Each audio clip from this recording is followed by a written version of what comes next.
Hi, this is Cliff, the designer and programmer for Gratuitous Space Battles 2, and this is the latest development video for the game where I'm going to talk about what we've put in lately that's new.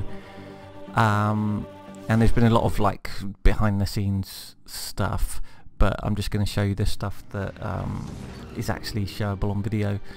So I have a little test battle set up and just launching that. There's a new bunch of ships that you wouldn't have seen if you played the game at EGX, because there's new graphics for them, which are kind of like spiky alien kind of stuff. There we go. If I just zoom in, that's one of them there. That I designed out of spiky bits quite quickly, so I'm sure you can do better. And you know, another one there, and I can sort of play about with all the lights and everything to give you a different view of it, or whatever you like. In terms of new stuff that's gone in, there's a few different sort of gadgets. So this was in the original game. This is the Camouflage Shield, so you may or may not be able to see, but there is a cruiser here that is camouflaged, so and that one there is just switching on its camouflage shield and disappearing. This is a much harder effect to code than you'd think, because everything's drawn in multiple layers. You can't just stack a bunch of transparent layers on top of each other, it looks wrong. So you have to go to all sorts of silly lengths. So this is the camouflage shield, and there it is, sort of like emerging from camouflage. The ships can't use any weapons while they're camouflaged. So you might know that from the Outcasts expansion in the original game. One of the other things I've got is Convergence Beams, which in the original game the Swarm had. I just need to find an example. Oh, there we go, that's it there.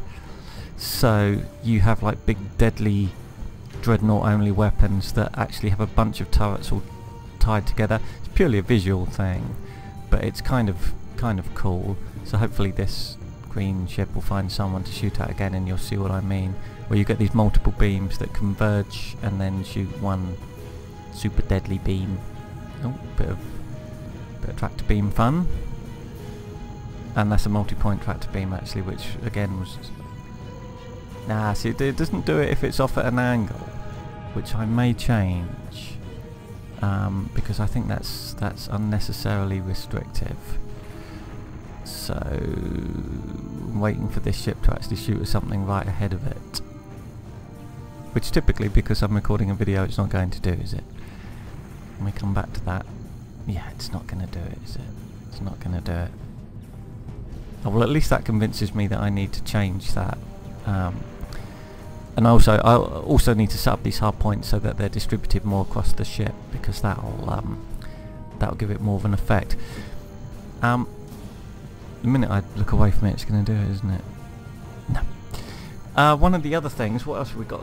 Also the limpet mines. Again, these were in the original game. They were only with one race. I can't even remember. It might be in the Order, I think. But they're in there, and they're going to be quite tough to spot. But basically, this green ship has a limpet mine launcher. And you may see them drifting about somewhere. It's quite a complicated battle to sort of see at the moment. But somewhere drifting about in the middle of all this, there are these tiny little sort of pincer-shaped things. In fact, no, that's rubble. That fly around and attach themselves to enemy fighters. Now the thing is, we've kind of blown to bits all the enemy fighters, so what I'll do, I'll probably restart this battle and then see if we can spot them then. They're also quite dark, so yeah, not particularly easy to... Oh, I have a funny... No, that's not one. It's typical, isn't it? Typical. Right, I'm going to restart this battle. Right, I completely lied. I've switched to a different battle entirely to try and make it more obvious to see. And it's fairly simple, because these ships over here have limpet launchers. That's the range, not a lot really.